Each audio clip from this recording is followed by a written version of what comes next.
De vuelta para enlazarnos con Ulises Carrillo Cabrera y las crónicas meridanas de Radio Fórmula. Ulises, saludos. Saludos, José Luis, siempre a ti y a tu auditorio, un placer estar contigo. Bueno, pues cerca del informe del presidente, ¿cómo anda su popularidad? ¿Y qué va a pasar con la sucesión? Porque incluso él comenta que ya tiene hasta un testamento político en caso de que le falle su salud. Sí, mira, yo te diría, es muy interesante hablar de la popularidad del presidente justo antes de su cuarto informe, en el que nos va a arrancar la sucesión. Lo primero que hay que decir es, las encuestas demuestran que la gente sabe que la economía ha empeorado, que la inseguridad ha empeorado, que la economía ha empeorado, que la corrupción ha empeorado, que la inseguridad, la violencia territorial en el país ha empeorado. Y a pesar de todo eso, José Luis, el presidente tiene 60% de popularidad. ¿Eso qué quiere decir?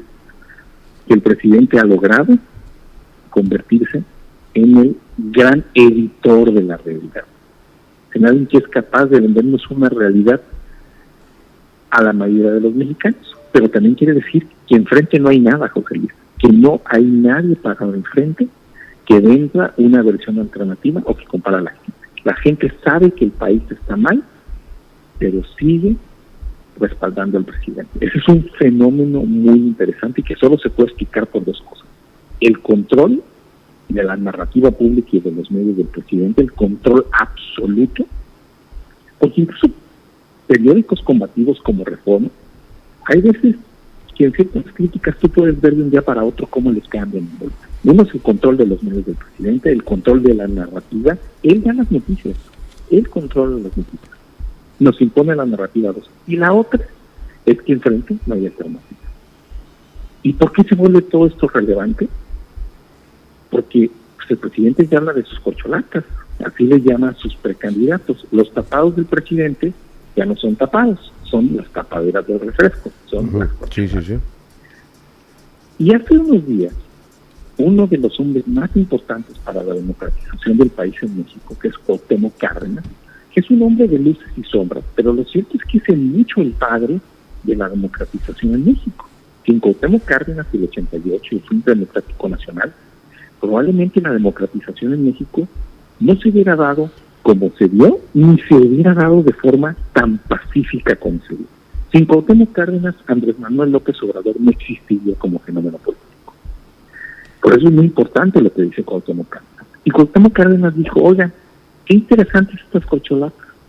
Ya nos dijeron que quieren ser presidentes, ya nos dijo el presidente que las está considerando. Pero ¿sabes, José Luis? Ninguno de los precandidatos de Morena nos ha dicho para qué quieren ser presidentes.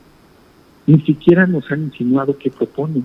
Y eso es muy importante, José Luis, porque sería interesante saber qué propone Ebrard, porque a la hora de proponer vamos a saber qué tan subordinados, qué tan sumisos están respecto a la línea del presidente, y si realmente quieren ser presidentes, o si vamos a entrar en un periodo de maximato, en el que el presidente probablemente ya no sea presidente de México, pero sea el líder moral de la regeneración en México.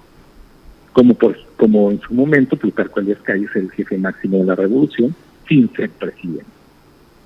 Entonces es muy interesante empezar a cuestionar a Dan Augusto, empezar a cuestionar a Marcelo Ebrard, empezar a cuestionar a Claudia Sheinbaum sobre por qué quieren ser presidente, cuál es su proyecto de nación, cuáles serán los matices que proponen, cuáles serán las cosas que mejorarán, qué van a cambiar, qué van a pulir, qué van a perfeccionar, qué van a sustituir.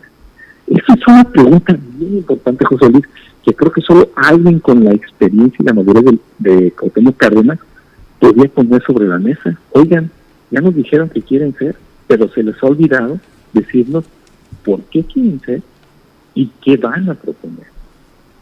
Eso, José Luis, hay que empezar desde el periodismo a empezar a preguntarle a las corcholatas. Oigan, ya nos dejaron muy claro que quieren ser corcholatas, pero ¿para qué quieren serlo? De acuerdo. Eso yo creo que es la reflexión que hay que hacernos en este momento. Y además le quedan un año de poder pleno. Y además, Ulises, porque habrá candidatos. ellos mismos forzaron los tiempos, entonces tienen que ser cuestionados también por eso, ¿no? Todo se precipitó a partir de los destapes. Entonces ya se destaparon, José Luis, como tú lo dices, pues creo que lo mínimo que les toca a los periodistas, nos toca a los periodistas, le toca a la sociedad civil, le toca a las organizaciones, le toca a los partidos, a los líderes de opinión, es preguntarles, oye, ¿y por qué quieres ser? ¿Qué propones? ¿Qué vas a hacer? Porque hasta ahora se las hemos dejado fáciles, ha bastado con que digan quiero ser para que llamen la atención. ¿Qué proponen, José Luis?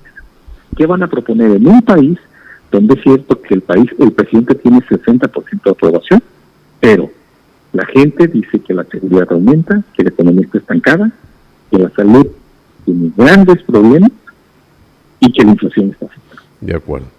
Pues ahí estamos, Ulises Carrillo. Un saludo y por aquí Un nos placer, viéramos. Ulises. Igualmente, gracias. Un abrazo.